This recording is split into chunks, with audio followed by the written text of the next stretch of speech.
বাংলাদেশের অর্থনীতিতে বাংলাদেশের প্রত্যেকটি নাগরিকের একটা অংশগ্রহণ থাকতে হবে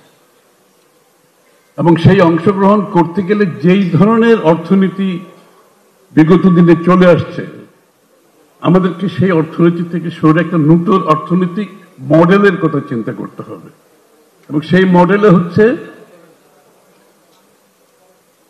বাংলাদেশের প্রত্যেকটি নাগরিক অর্থনৈতিক যে নীতিমালা থাকবে অর্থনীতির যে কি বলবো আউটরিচ থাকবে অ্যাক্সেস থাকবে সেখানে আমরা নাগরিকদের কিভাবে সম্পৃক্ত করব যেজন্য আমাদের যেটা প্ল্যান করছি আমরা সেটা হচ্ছে এই লোকগুলোর কাছে আমাদের কয়েকটা জিনিস কয়েকটা জায়গায় আমাদেরকে ইনভেস্ট করতে হবে বিশেষ করে যারা তাদেরকে আমাদের ঋণের সুযোগটা সৃষ্টি করে দিতে হবে তাদেরকে আমাদের ইনপুট তাদের যে কাঁচামাল সেটার সুযোগ সৃষ্টি করে দিতে হবে তাদের যদি স্কিল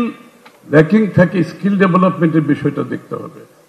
তাদেরকে ডিজাইনিং সাপোর্টটা দিতে হবে তাদেরকে ব্র্যান্ডিং এর সুযোগটা দিতে হবে এবং তাদেরকে অনলাইন কিংবা মার্কেট অ্যাক্সেসটা দিতে হবে যেমন ইবে অ্যামাজন ইত্যাদির মাধ্যমে তারা যাতে গ্লোবাল একটা অ্যাক্সেস পায় এবং লোকাল অ্যাক্সেস পায় এটার জন্য একটা বিনিয়োগ আছে কিন্তু এই বিনিয়োগটা আমরা কোনো সময় করি নাই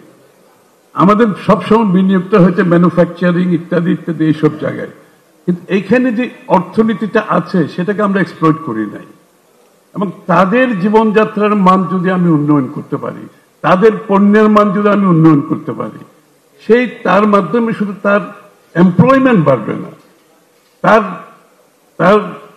তার যে জীবনযাত্রার মান সে টাকা খরচ করবে সে একটা মার্কেট ডিমান্ড ক্রিয়েট করবে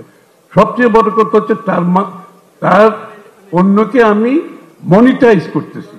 আমরা মনিটাইজ কোনো সময় করার চিন্তা করি নাই মনিটাইজ করে তার ভ্যালু এডিশন করতেছি এবং এটা ইন্টারন্যাশনাল মার্কেটে যখন যাবে সে কিন্তু সরাসরি যদি ইবে আপনার অ্যামাজনের মাধ্যমে বিক্রি করে তার একটা ইন্টারন্যাশনাল প্রাইসিং আছে I am making it A tradable goods